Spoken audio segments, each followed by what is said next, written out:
Shane McMahon, Glass Disaster. At King of the Ring 2001, Shane McMahon stepped into a street fight with Kurt Angle. For Shane, every match was a chance to prove he was more than just Vince McMahon's son. And this one was built around a dangerous stunt, being suplexed through the glass panels of the stage set. It was designed to be the moment that showed Shane could take the kind of punishment no other non-wrestler would dare. Normally, WWE uses sugar glass, which shatters easily and safely on impact. On this night, the crew mistakenly installed reinforced plexiglass instead. When Angle attempted the suplex, the panel didn't break. Shane's body hit the surface and bounced off with full force. A second attempt ended the same way, turning the stunt into repeated head and body collisions against solid glass. By the time the glass finally shattered, Shane was cut open and bleeding heavily. He needed more than 50 stitches after the match. Vince McMahon wanted the contest stopped, but Shane refused, determined to finish the sequence no matter the cost. Angle himself later admitted he could feel how dangerous it was, but Shane kept demanding to be thrown again. What was supposed to be a dramatic highlight became one of the most infamous weapon accidents in WWE history. A moment replayed not for spectacle, but for how close it came to disaster. And while Shane's fight was with unbreakable glass, the next disaster came from a weapon so real it derailed a Hall of Famer's career before it even began. Jake Roberts' real guitar shot. In 1987, WWE booked Jake the Snake Roberts into a feud with the Honky Tonk Man, a rivalry meant to showcase Roberts as a sympathetic babyface. The angle was built around Honky attacking Roberts during his Snake Pit talk show segment, with a guitar shot to the head setting the stage for their clash at WrestleMania 3. The spot should have been routine. WWE usually uses gimmicked guitars that shatter easily and spread the impact across the surface, creating spectacle without real harm. Instead, a genuine wooden guitar was used. When Honky swung, the instrument didn't splinter. It smashed directly into Roberts' skull and neck with full force. The damage was immediate. Roberts suffered 2 ruptured discs in his neck, with doctors later explaining that the trauma was comparable to falling from a 10-story building. To cope with the pain, Roberts turned to prescription painkillers, and he would later admit that this incident was a major catalyst for the addiction struggles that haunted his career. Despite the injury, Roberts continued the feud on television, masking the severity of what had happened. He would later insist that he never blamed Honky Tonk Man personally, but the botched weapon spot permanently altered the trajectory of his life in wrestling. One wrong guitar changed everything, and while Roberts' disaster came from a weapon that was too real, the next one saw a prop collapse so violently, it left a future world champion knocked out before the match could truly get underway. And if you're into seeing wrestling history broken down like this, make sure you're subscribed. We've got plenty more moments just like this coming up. Kurt Angle knocked out. SummerSlam table botch. Kurt Angle's first major pay-per-view main event nearly ended before it began. At SummerSlam 2000, he challenged for the WWF Championship in a triple threat against The Rock and Triple H, a match intended to establish him as a main event player. Early in the contest, Triple H set up a pedigree on the announce table. Normally, these tables are built to withstand the weight of commentators, but are designed to break under the force of a big move. On this night, the table collapsed the instant the move was executed, sending Angle's head crashing violently onto the concrete floor beneath. The impact knocked Angle out cold. He had to be helped backstage for medical attention, and when he returned, he was visibly dazed. At several points, he was so disoriented that Stephanie McMahon had to guide him through spots, while Triple H quietly called the match around him to prevent further damage. Instead of the star-making performance WWE had planned, Angle spent most of the match concussed, fighting just to stay upright. A night that should have elevated his career became a warning of how quickly one botched prop can turn a milestone into a near disaster. DX vs. Rated RKO, table fail. New Year's Revolution 2007 was a night where everything went wrong. DX faced Rated RKO in a tag team match that saw Triple H tear his quadriceps and Edge suffer one of the most brutal table botches in WWE history, a match remembered for 2 disasters at once.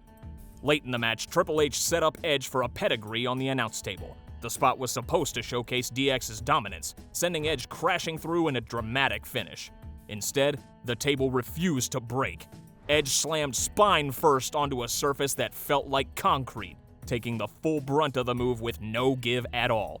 On commentary, Jim Ross captured the disaster instantly. "And the table didn't break! The table didn't give a damn!" The failed stunt only added to the sense of chaos. Triple H was already seriously injured, and now Edge was left rattled from an unprotected landing that was never meant to happen. What should have been the emphatic closing statement of the match collapsed along with the performers, leaving a finish remembered not for dominance, but for disaster. CM Punk vs. Undertaker, WrestleMania 29 table fail. One of WrestleMania's biggest spots went wrong the moment CM Punk's elbow hit a table that refused to break.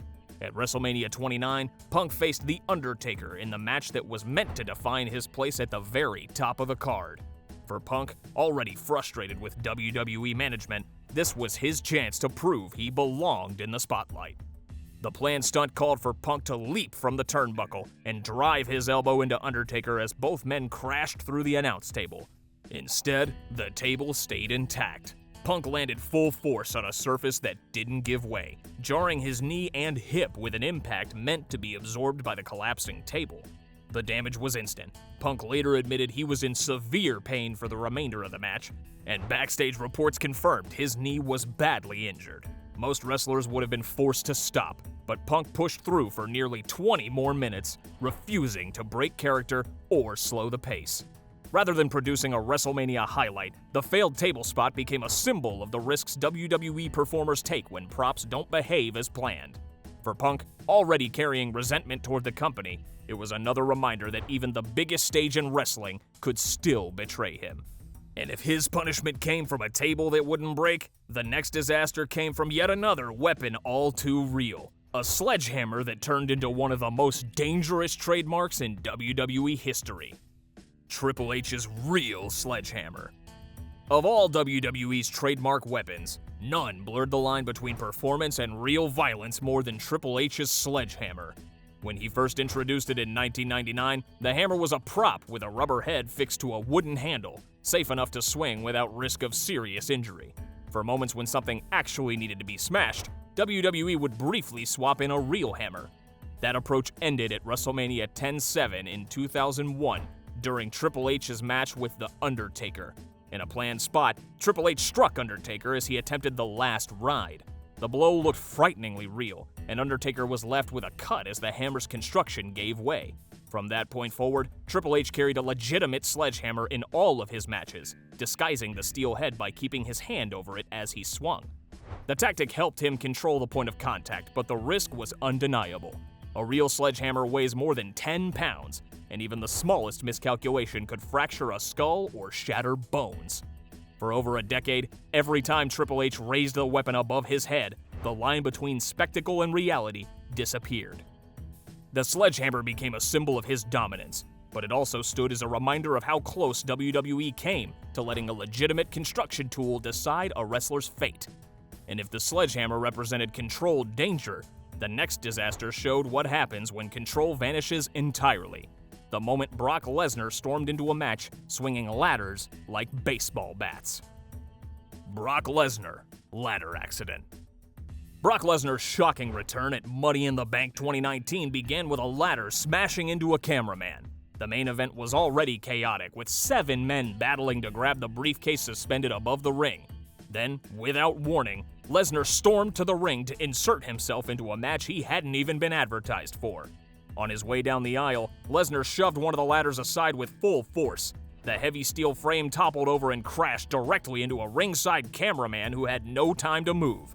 The blow struck both the crew member and the equipment he was carrying, knocking him off balance and leaving him shaken. This wasn't part of the script. Lesnar's entrance was supposed to look uncontrolled, but the careless swing turned the ladder into a real weapon. A single wrong angle could have caused a broken bone or serious head trauma. While the broadcast focused on Lesnar climbing the ladder and winning the briefcase, the reality at ringside was that one of WWE's own production crew had been injured in the crossfire. It was another reminder of how quickly the props meant to stage spectacle can become genuinely dangerous when force and carelessness collide. And if Lesnar's ladder mishap was pure recklessness, the next disasters came from the opposite problem: weapons that refused to cooperate, leaving WWE's biggest stars humiliated in front of live audiences. Booker T versus Batista, contract signing table fail. Contract signings in WWE often end the same way, with someone crashing through a table to sell the intensity of the feud. In 2006, Batista and King Booker were locked in a heated rivalry for the World Heavyweight Championship, and their contract signing segment on SmackDown was meant to give Batista a dominant moment before Survivor Series. The plan was simple. Batista would deliver a spine buster to Booker, sending him through the table in the middle of the ring. Instead, the table didn't give way. Booker hit the surface hard, bounced off, and rolled awkwardly to the mat while the crowd watched in silence. Batista quickly repeated the move, and this time, the table broke as intended, but the damage was already done. What should have been a display of power turned into an awkward sequence that made the segment look clumsy instead of brutal. The failed stunt also carried real risk. Landing flat on a table that doesn't break can jar the spine and cause genuine injury. Instead of closing the show with dominance, the botch undercut Batista's momentum and left the feud looking weaker heading into the pay-per-view.